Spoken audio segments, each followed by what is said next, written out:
Hey everyone, I'm the Rev. If like me, you class yourself as a bit of a hypercar beginner, then when you first load up LeMans Ultimate, you might not know where to start. In this video, I'm going to take out every hypercar and tell you how it felt for the beginner.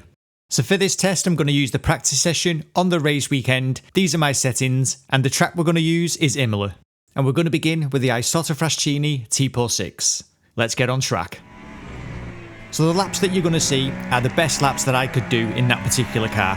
I took the car out, did a few laps, got used to it, got the tyres and the brakes up to temperature, and then I took it for a fast lap. After I'd done the fast lap, I wrote some notes about the car. So for the Tipo 06, it took me about 2 laps to get the tyres into the right operating window. Once I'd done that, what I found with the car was that it felt particularly light and somewhat twitchy. I felt that it had a fair bit of oversteer on corner entry, and the car would feel somewhat light when I picked up the throttle. It was good on the throttle. I wasn't spinning the wheels, I wasn't sliding the back end. It's just that it gave me a light feeling in the steering as you pick the throttle up. As you've just heard me have a little lock up there, I'll move on to how the brakes felt. Now I had to wind the brake bias to the front a little bit as I felt it was weighted towards the rear, and that was causing me to lock the rears up. So I've moved it a little bit more to the front. That gave me a bit more balance as I got on the brakes, and it helped me with corner entries. I think it's fair to say that I found Acqua Minerale the most difficult part of the circuit in these cars. As you can see there, just had to correct the rear as the rear went light, as I maybe carried a bit too much speed or clattered the curb into the second part. In terms of riding the curbs, it rode the curbs pretty well. It didn't get too unsettled, and it allowed me to pick up the throttle nice and early. My overall impression of this car was that it was light. It was too light for me. Even with the tyres up to temperature, I couldn't get that feeling of grip in the force feedback, and as such, I didn't really feel like I could push it as much as I'd like. As we come now to cross the line, we'll see what the lap time is, and then we'll compare it with the other cars as we go forward. So we managed in the Tipo 06 to do a 1 minute 33.497. That was our best lap, but I wouldn't recommend this car to the beginner, and now we'll move on to the Toyota. Now the first thing to note in the Toyota is that it took me an extra lap to get the tyres up to temperature, so it took me 3 laps rather than 2 in the Tipo 06. But once I got the tyres into that right window, we pushed on and started to wind the pace on.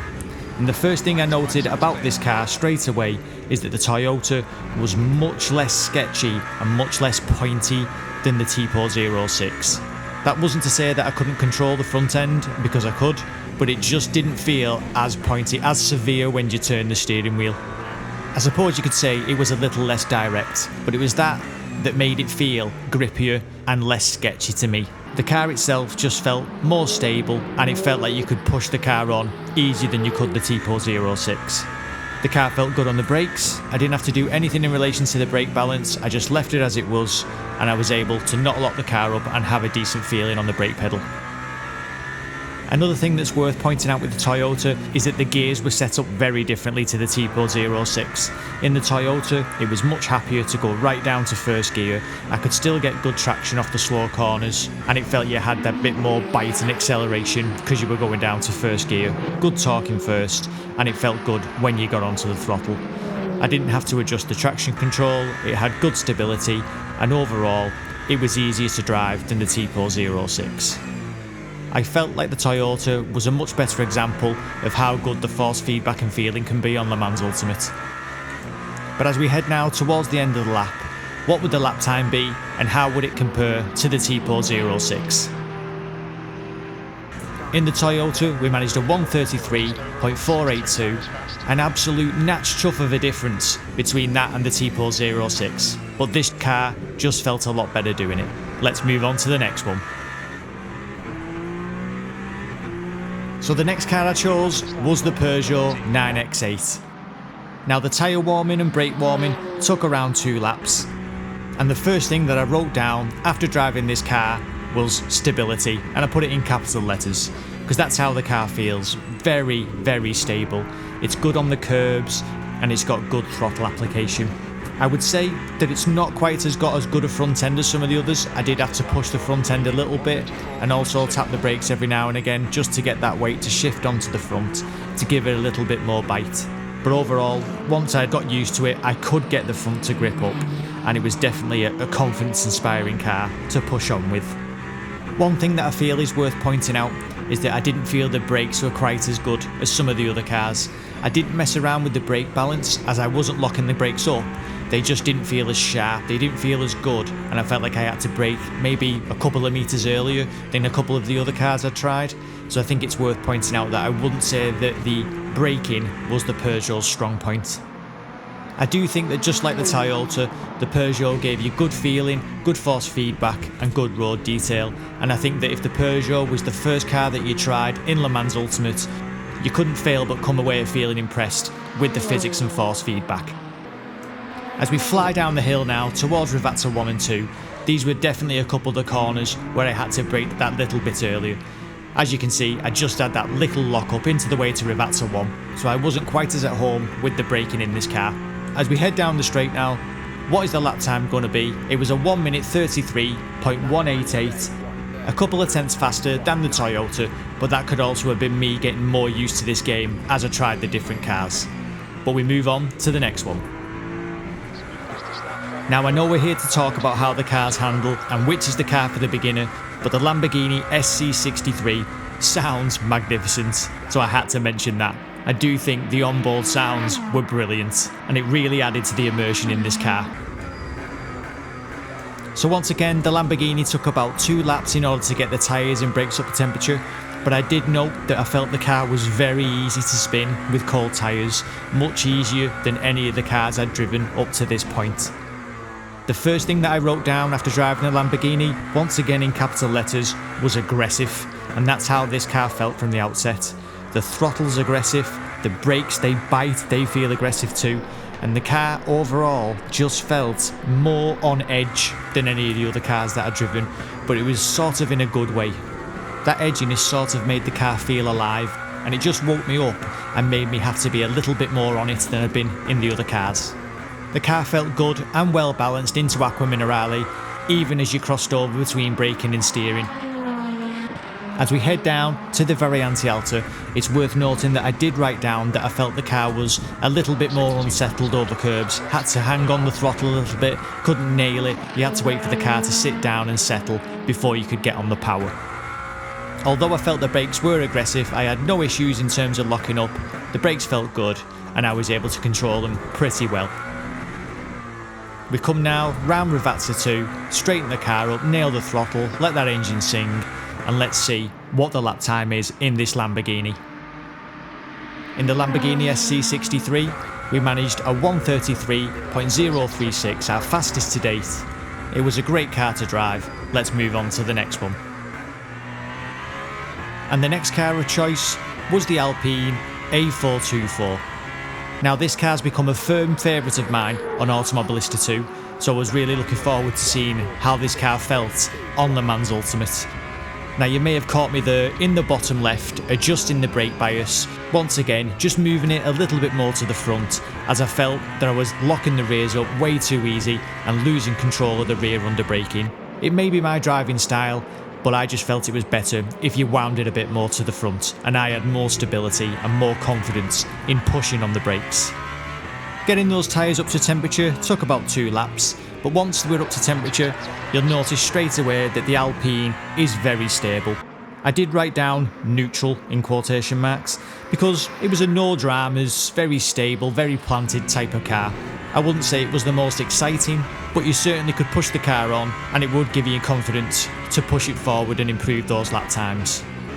You can see there on the steering wheel through Acqua Minerale, there's no big movements, there's no little twitches, I'm not having to correct it. It's really stable, really flat, and it rides the curbs really well. At this moment in time, this would have been my pick for the choice of the best car for the beginner on Le Mans Ultimate, but there's a few more to go yet, so let's not jump to conclusions. So once I'd wound that brake balance forward a touch, I was happy on the brakes, and overall, this car was great fun to drive. But would that translate into a decent lap time? We straightened the car up, nailed the throttle once again, and let's see what the lap time is as we cross the start-finish line. And in the Alpine, it was a 1:33.191, so not quite as fast as we went in the Lamborghini, but it was a much more planted car to do that lap time in. Let's move on to the next. And next up for the rev round Imola was the BMW M Hybrid V8. One of the most aesthetically pleasing hypercars in my opinion. But we're not here to chat about how it looks when it's all dressed up. We're here to talk about how it feels and if it would be good for the beginner. So again, this car took around 3 laps I would say to get the brakes and the tyres up to temperature. Just that little bit extra, and then I had the confidence to push the car on. The first thing that I wrote down after a little bit of a session was edgy and best brakes. So what do I mean by edgy? This was the first of the cars where I actually considered moving the traction control up a touch. I didn't do in the end, but I was thinking that maybe I should do, as I felt that the rear was quite twitchy on throttle application. Maybe it was a tyre temperature thing, not sure, but I certainly felt that I had to be a bit more gentle on the throttle than I had been up to this point. In terms of the rest of the notes that I wrote, I've written down stable, as I do feel that in fast corners and on corner entry, the car was stable. It was just as we exited and I got on the power, so it may have just been me to be honest. I certainly felt that this car had the best brakes up to this point. I didn't have any issues with moving the brake bias, I wasn't locking it up, and I felt like it had fantastic feeling in the brake pedal, great detail in the force feedback, and overall, I could brake late and with confidence. I certainly felt it was a good car in that respect. Heading down into Rivazza 1, no lockups, no dramas, straight in, little bit sketchy on the throttle application, again could be me, and I kind of missed the apex at Rivazza 2. What can we do in terms of lap time by comparison to the rest of the cars? Well, in the BMW M8 we managed a 1 minute 32.934, our fastest lap to date, and I'm sure that time was made up on the brakes. Let's move on to the next one. So the next car of choice was the magnificent Cadillac V-Series R. Just listen to that V8. Again, absolutely fantastic. I know that's not why we're here, but it's worth mentioning because it sounds brilliant. Now it's worth noting that the Cadillac is my second favourite hypercar, and as such I really wanted to like this car. So I was incredibly disappointed to see that the first thing I wrote down after driving the car for a few laps was incredibly sketchy rear end. I just didn't feel as in control of this Cadillac as I did some of the other cars that I'd driven previous. I felt like it had good traction. You did have to apply the throttle pretty smoothly. You couldn't just jump on it. Again, that could be my driving style, but it did have decent enough traction for me to control. As we come now to the fast left-hander at Piratella, I think you can hear that the front was just washed ever so slightly for me, but I did manage to get it to turn in. Through Aqua Minerale, it was quite planted, little bit of adjustments on the steering wheel, but nothing too major. But for some reason I just didn't feel as in control. It was a little bit more unsettled on the curb. As you can see, I lost the rear there on the entry to the Variante Alta, which cost me a bit of time. Due to me locking the rear up there, you can see the first thing I do in the bottom left is go to the brake balance and try and wind it a little bit more to the front, but I think I was on my limit. We come down now into Rivazza 1, and I felt that this lap wasn't particularly quick and probably slower than some of the other cars that I'd driven prior, which was a shame because I really wanted to enjoy the Cadillac.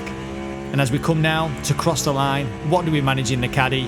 We managed a 1:32.614, our fastest lap of the day. I have no idea how that lap was as fast as it was, because it certainly didn't feel that way. So with the lap in the Cadillac coming to an end, we jump now into the Porsche 963. This is the first car that I saw Jardia drive, and he said that it was very stable, very planted, so I was certainly looking forward to see what my thoughts on this car would be, as I am a much worse driver than Jardia is. So this was one of those cars where it only took me 2 laps to get the tyres and brakes up to temperature before I was able to push on. So what did I write down in the notes when I came to finish my stint in this car? Super stable, I wrote, with a little asterisk by the word super, so I must have meant it. Once those 2 initial cold tyre laps are out the way, you feel instantly at home in the Porsche. It's super stable, very planted and really grippy. It's got a lovely front end, it's got great feeling and detail and force feedback coming through the steering wheel. It was a confidence inspiring car. Unlike the Cadillac, I felt like I always had the rear end under control. I felt like I knew what it was doing and like I was going to be able to push this car through into the corners. I did have a tiny slide in the first part of Aqua Minerale, but it was no drama. I was able to gather it up very easily as the feedback coming back to me from the steering wheel was fantastic. Overall, the Porsche was nicely settled and it felt really good when you put the power down. I would say that up to this point, the Porsche was the car that I was probably going to be the most consistent in. I felt like it was the car that was the most stable and the car that gave me the least drama when it came to keeping it on the road and pushing it towards the upper end of my ability. But all that would be neither use nor ornament. That's pointless for those that are not from the north of England without a decent lap time. So what would the lap time be? It was a 1:32.505, a tenth faster than the Caddy, but with much less drama getting there. So we move on to the final car that we're going to test, and it's last but by no means least, the Ferrari 499p hypercar. Now once again, I do know why we're here, but this car sounds absolutely magnificent. The hybrid sound as we downshift is fantastic. Have a listen.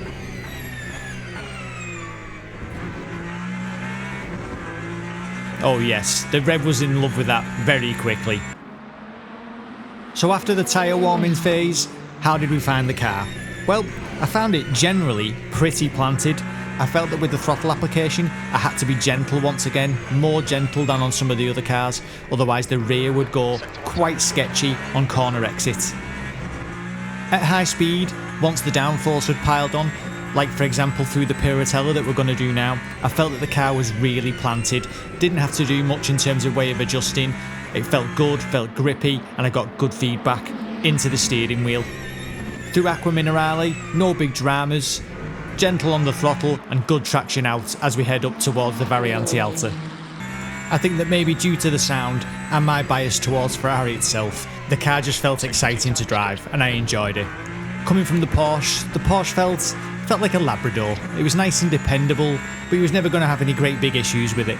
Whereas the Ferrari felt more like a boxer, a bit of a nut job of a dog that would cause you problems, and I know because I used to have a few. But as we round Rivazza 2, what was the all-important lap time going to be?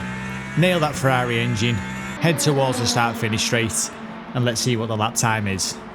We managed in the Ferrari a 1:32.507, virtually identical to the Porsche. And that was the final car we tested. Now, whoa Rev, I can hear you guys saying. There's another two cars, the Glickenhaus SCG 007 and the Van Wall 680. Well, both of those cars were absolutely horrid and I couldn't get anywhere near the lap times that I was doing in the others, so I didn't bother videoing it because I didn't want to waste anybody's time. So overall, what would my top three cars be for the beginner? I'd start with the Peugeot 9X8. But if the Peugeot's not your thing, we'll stick with the French and choose the Alpine A424. And other than that, my top pick would without a shadow of a doubt be the Porsche 963. It's a trusty Labrador of a car, but it was quick at the same time. So that would be my pick for the beginner on LeMans Ultimate. I do hope you found this video beneficial. Am I talking a load of rubbish? If you think so, let me know in the comment section below. Would you like to see me do something similar with the GT3s? Also let me know. Please do like and subscribe if you like what I do on the channel, as it helps me out massively. As always, I've been the Reverend. Let's get back on the game. Thanks for watching.